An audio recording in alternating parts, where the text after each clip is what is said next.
တတိလိုက်ကဘဲတွေကိုမာလာနဲ့ရောပြီးချင်းဆက်တုတ်ပြနေတဲ့ဆိုင်ကိုသိကြပြီလားဆွဲလန်းဆိုတဲ့မာလာဘက်ဆက်ဆိုင်လေးစီကိုဟင်းမျိုးကခေါ်အားပေးရမယ်ခင်ဗျာဆိုင်တီနေရာလေးကတော့အာခါစိမီပွိုင်းကနေတက်တန်းလာပြီးဈေးချစ်တက်တက်မှရှိပါတယ်အရင်ဆုံးငါထပ်ပေးတဲ့မဲသားရေစိန်ခေါက်ဆွဲလေးကိုစားကြည့်ပါမယ်ဟင်းရဲ့ရတာကအသားကိုကြာကြာပြုတ်ပြီးရလာတဲ့အချိုရတာကိုရတယ်မဲသားကနူးပြီးတော့ဆိုင်းလိုက်တိုင်းရှာပေါ်မှာပျော်ဝင်သွားပါတယ်ချင်းကန်ဆက်လေးစားချင်တယ်ဆိုရင်တော့ဘေးနားမှာထထားပေးတဲ့တက်မယာစားနဲ့ငရုတ်စီတို့ကိုထက်ထည့်ပြီးစားဖို့အကြံပေးပါရခင်ဗျာအရှိမမြင်နေရတော့မနေတိုင်းပဲစားချင်လာတဲ့ဘဲမလာချင်းဆက်တုပ်လေးပဲဖြစ်ပါတယ်အတုပ်ထဲမှာဘဲလေချောင်းဘဲနှလုံးဘဲဦးဘဲချရာရင်းညစ်မာလာကောက်ဆွဲအမို့တို့အစုံပါပါရခင်ဗျာချင်းဆက်နဲ့တီတီမိမိအရသာလေးဖြစ်တာကြောင့်အဆက်ကြိုက်တဲ့သူတွေကရင်တွေ့မှာသိကြပါတယ်ဘဲသားတွေကိုချက်ကြဲကအဆက်ရတာနဲ့ချက်ထားတာကြောင့်အဆက်ကြိုက်မှာစားကြည့်ဖို့ recommend ပေးပါရခင်ဗျာအဆက်ဆိုပေမဲ့လည်းအဆက်မစားနိုင်တဲ့ကျွန်တော်တော်တော်လေးစားလို့ကောင်းပါတယ်ဒါလေးကတော့အဆက်ပြေချင်းစော်ကားသီးငရုတ်သီးဖြော်ရည်လေးပဲဖြစ်ပါတယ်အေးဘူးထဲမှာငရုတ်သီးတောင်တွေတွေးလိုက်ရတော့အေးရတာကဆက်မယ်ထင်တာပဲ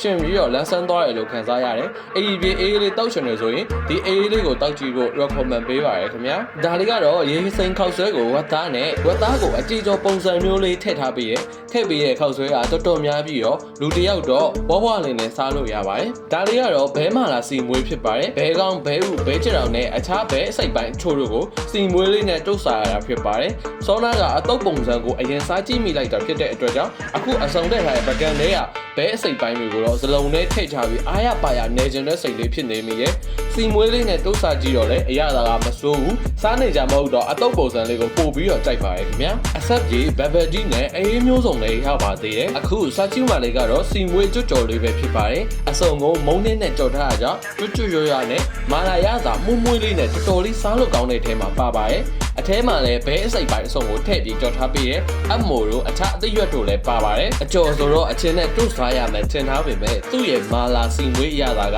အကုန်ပါပြီးသားဖြစ်တာကြောင့်အချင်းနဲ့တွတ်စားဖို့အထိကိုမလိုအပ်နေပဲနဲ့တော်တော်လေးစားလို့ကောင်းလို့စီမွေးအကျွတ်ကြော်လေးကိုလည်းစားကြည့်ဖို့ recommend ပေးပါတယ်ခင်ဗျာမာလာချင်းဆက်တော့မာလာစီမွေးနဲ့မာလာစီမွေးအကျွတ်ကြော်လေးတွေကဒီပွဲကို150စီပေးရတယ်ပေးရတဲ့ဈေးနဲ့ရတဲ့ portion ရဲ့ပြီးတော့ရတဲ့ quality ရဲ့ကတန်တယ်လို့ခံစားရပါတယ်ဆိုတော့မာလာချင်းဆက်နဲ့မာလာစီမွေးအကျွတ်ကြော်လေးကိုသွားစားကြည့်ဖို့ recommend ပေးပါတယ်ခင်ဗျာဗီဒီယိုလေးကိုအဆုံးထိကြည့်ပေးတဲ့အတွက်ကျေးဇူးအများကြီးတင်ပါတယ်ခင်ဗျာအခုဗီဒီယိုလေးကို like and share လုပ်ပြီးတော့ကျွန်တော်ကိုကူညီပေးပါဦးခင်ဗျာအားလုံးပဲတက်တာ